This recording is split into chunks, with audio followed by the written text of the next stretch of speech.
Salam hörmətli izləyicilər, hər vaxt xeyir. Bu günləri Xırdalan şəhərində, Xırdalanın girəcəyində Quruq deyilən məsafəyə yaxın Quruqda 2 mərtəbə 4 otaqdan ibarət ev çəkisi təqdim edirəm.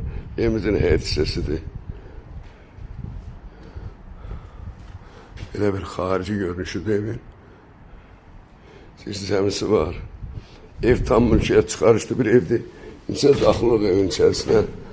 Koridor hissəsidir. Sağda qonaq otağıdır. Geniş bir qonaq otağıdır.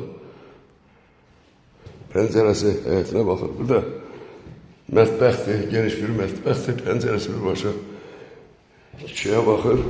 Burada ağac var. Ağac qabağını kəsir.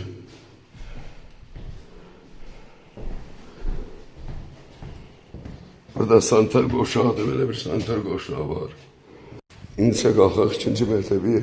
Yenə qeyd edirəm, Xırdalan şəhərində Quruqa yaxın, Xırdalanın şəhərdən gələndə girəcəyinə yaxın bir məsafədə yerləşir. Tam mülkiyyət çıxarışlı 2 mərtəbə 4 otaqdan ibarət evdir. Solda bir ikinci mərtəbədə sanitar qoşağıdır. Geniş bir otaqdır yenə. İkinci mərtəbədə ikinci otaq. Üçüncü otaq. Eyvana çıxış, balkona çıxışdır. Geniş balkon var. Burada ise 4. otaqdır. Evimiz tam mülkiyyət çıxarışlı bir evdir. Qiyməti 95.000 manata deyilir. Sağ olun, Allah'a emanet.